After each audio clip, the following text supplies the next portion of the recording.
I want to talk about economic cascade failure. So you may have seen these stories over the past few months of like people putting up signs saying we all quit, right? You were just mentioning that for the past year or so, people were getting paid more not to work. So why would they work? I think that plays a role in people not working. So what happens is we had a story recently, another one, where it's like sign appears on a restaurant. We've been working for a month straight with no days off. There's not enough people here. So we all quit. Sorry for the inconvenience. Yeah. When you have a restaurant with 10 people, and that allows you to have rotating shifts of part-time workers, people get their days off. When 3 of them end up quitting for whatever reason, leaving for whatever reason, and now you have substantially less staff, people have to pick up shifts. Then you say, look, we have no one else. We need you to come in. And then they say, I can't work this many hours. I quit. It's a cascade failure where the more people who quit, the more people will quit, meaning more people will quit. Yeah. So even though we've ended the COVID unemployment benefits, you ever have like a drain, like a thing of water, and you're like draining the tub and you swirl it with your finger for fun to make that spiral? That's what we did. Yeah. That's what the Democratic establishment, the governors, and many Republicans did. They decided that as the economy was being shuttered, they would swirl the water as fast as they could to try and kickstart that little whirlpool to kick off. As soon as they got a certain amount of people to quit, it's ignition. It becomes self-sustainable. But a better way to put it is they had the stick in the wood and they were doing that little thing to get the stick to friction, and they were like, we just need ignition. Once we get to the point where we generate enough friction for the business, people will quit. Once people keep quitting, it becomes a self-sustaining collapse, a cascade failure of economics. And now we're going to see prices go up. I saw more people today post photos of empty store shelves. Yeah. That's crazy to me that it's been going on for so long. But Every you know time what? I go. Makes sense when they talk about a great reset, about people consuming too much. And I'm like, well, here it is. People are going to wake up one day to $10 milk. And that's when things get crazy. And it's happening at a bad time because winter always exacerbates economic problems, right? You have transportation problems because of snow, because of ice, because of cold. Things are just harder to maintain in winter. So prices are going to skyrocket. Not to mention oil prices, gas prices, electricity prices, heating prices, right? So it's going to be bad. I actually on the drive here, they were already talking on the news about they have noticed an increase in hoarding tendencies again at big box stores, toilet paper, paper towels. There's nothing causing it. There's no something on the horizon, but people just feel it. This is the fascinating thing of sociology. The people who are paying attention. The people who are paying attention are feeling it, and people are doing it. So yeah, we're headed to some very, very, very dark times. You want to know how dark it is? Let me just pull up this story right here.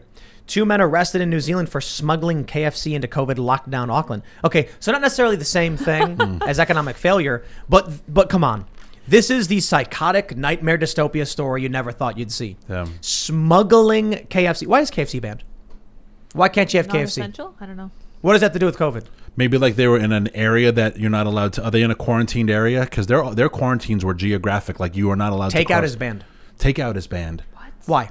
Because it might have COVID on it. Okay. Duh. So look, I highlight this just to what show. What the hell is happening? When they set policies in motion that create a cascade failure, a collapse, this is just another example of the absurdity of the rules that make no sense, that will just cause people to lose their minds. Yeah, COVID doesn't live out in the environment for very long. That's pretty well but documented. that's besides the point. The point I'm saying is people in government don't know, don't care. They're just like, burn it down. Yeah. Just whatever it takes to make people go crazy and burn it down. Middle class people seeing the price. We went to the store the other day. We were like, we want to get some charcuterie, some meats and cheeses. Yes. We had the shopping cart maybe about 20% full, and it was $400. Yes. Now, I get it. You know, cheese and meat can be costly, but a year ago, we filled up a whole cart, including our standard selection of meats and cheeses. We're not buying like fancy, French imported meats, like regular salami and stuff. We would fill up the whole cart for $400. I remember a year ago, we filled up the cart and we had like beans and rice and meat and cheese and milk. And I was like, wow, $400 for this? That's crazy. Now it's like the cart's barely full. And I'm like, what is happening? This is bad. I have been photo documenting my grocery trips because every single time I go, I spend about the same amount. And every time it gets smaller. This last time I filled the seat that the kid sits in with the food that I was buying for myself for a week, and it was like $80. Yeah. And I was like, this is not what I used to be able to buy. This is insane. And the shelves are empty. This is something I noticed too. There's no dairy. There's very little beef. We couldn't get cream. Yeah, how This bothered the me. end of the world. Cream for my coffee. Yeah. And we went, and I like heavy cream. I don't like the half and half. It's got a little sugar in it. I want like fresh cream. And we went to the store over a month, nothing. And so I asked them, I was like, how do you have none? And they were like, it just doesn't come in. And I'm like, yeah, but you got cheese and ice cream. And they were like, I guess, they're not prioritizing the heavy cream because it's like a special use case. How much, like, come on, if you go to the store and you want something with cream, you're going to get milk, you're going to get cheese, you're going to get yogurt, you're going to get ice cream. Heavy whipping cream is probably one of the last things people get. And not everybody puts cream in their coffee like that. But when you're doing keto, things like that, you're like, you want to use fresh, heavy cream, less sugars, less, milk particles and stuff. They didn't have it. So we had to go to a different store, and we found a crummier version that spoiled much faster. But that's something that really freaked me out, because aside from the cream were these little stars they put up everywhere that said $500 sign-on bonus all over the store. I put it on my Instagram. Yep. You can watch the video. Yeah. I'm like, yo, something's wrong. There's a bunch of some stuff. Like, boy, do they got a lot of canned whipped cream. But that's like corn syrup or That's something. not. Yeah, that's is- oil. That's not. Some yeah. of it, yeah, a lot of it. Some of it's good though. Some of it's okay. Depends on what you But get, I'm like, yeah. I just want fresh cream. Like Yeah. I want to eat healthy and have. I guess if you were to ask someone what they were going to buy first, they'd be like, I'll take the ready whip, whipped cream bottle over the fresh cream. You know what I mean? So they're not prioritizing it, or the store wasn't getting it. I went to a couple stores, didn't have it. Yeah. We finally found a store that did. We got a bunch. It didn't last as long for whatever reason. I don't know. I'm like, we like the good organic stuff. I mean, we've been doing this as a country for, you could argue, almost 400 years, or not as a country, but as people on this land. Our economy got to a stage of so well oiled, so supply line genius. So it is really Adam Smith in operations. There's always that expression, or that like a running joke in the economic world, of how many Chinese restaurants can you have on one block in New York City? And the answer is as many as the market allows, right? Yep. Like there is no rule. Like, we got to the point that, yeah, you could get your heavy cream, your fresh whipping cream without even thinking about it, because all these literally millions of invisible hands were all working together, Yeah. making things happen. So And lucky. all we needed was just this one big government that thought they knew better for your own good. Yep. And we're never, it's going to take another 5 years to recover from this. I feel like we're in the rat utopia experiment. You're familiar? Exactly. You guys are familiar with it? Oh yeah. No. So we had Shane, who writes for our mysteries and tales of intrigue for timcast.com. The new shows we're getting ready to launch soon, the podcast version. And one of the stories he wrote is about the rat utopia experiment and the Curtis Richter, was that his name? I think That's so. his name, yeah. Yeah. That The sounds rat right. experiment. That's the hope experiment. But the rat utopia was that he created a space, put the rats in it, gave them unlimited food and water, and said, do whatever you want. And eventually they just went nuts, started killing each other. Things got really bad. There was a one group called the Beautiful Ones that would just groom themselves and do nothing else. They would all huddle in the same place. Just behavior became very, very weird. So what you're bringing up now, because I know we mentioned the rat experiment stuff quite a bit, but the point I'm trying to make is the idea that I'm put out over the fact I can't snap my fingers and get my cream. It's kind of insane, isn't it? Mm-hmm. How about back in the day, you had to actually go find a cream salesperson or a farmer who had a dairy farm, and you'd be like spending a few days, or you'd know who the one person was who had it, and you'd be like, oh, hey, honey, Jim says we should be ready to pick up our supply of cream, in 3 days when it's ready. And you just couldn't get it because it didn't exist. Now we're so used to everything at our fingertips, having an overabundance of food, an unlimited supply of ridiculous things like cream of all things, and sugar candies, and unlimited water.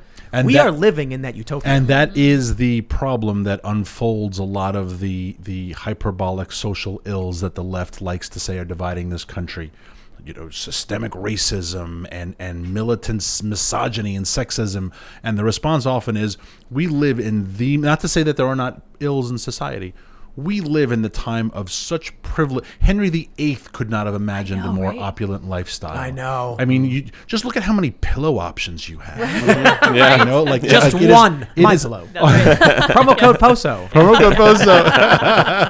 Like the level of privilege we have, the American poor, and this is another thing if you do any international travel, especially to developing countries or like real poverty in impoverished countries, which I have, our poor have better quality of life than the vast majority, than literally half the world's Refrigerators. population. Our poor, and not to say that we shouldn't make our poor more prosperous or allow them to become more prosperous, but the level of prosperity and opulence and comfort we have is almost sickening. We went to the mall.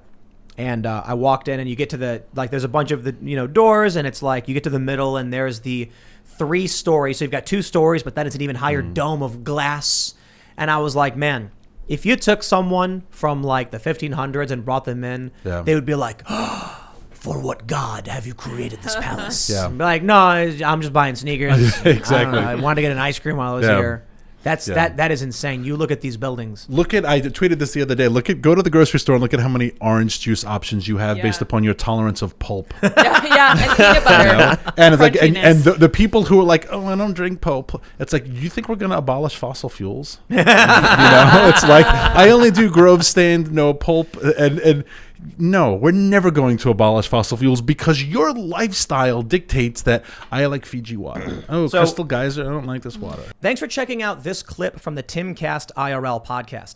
If you want to see the full show, come back to this channel, youtube.com/TimcastIRL, Monday through Friday at 8 p.m., where you can leave comments and super chat, and we actually will read your comments on the show. Don't forget to like, share, subscribe, and if you want exclusive members-only content, segments you can't get anywhere else, go to timcast.com, become a member, and we even have full bonus episodes.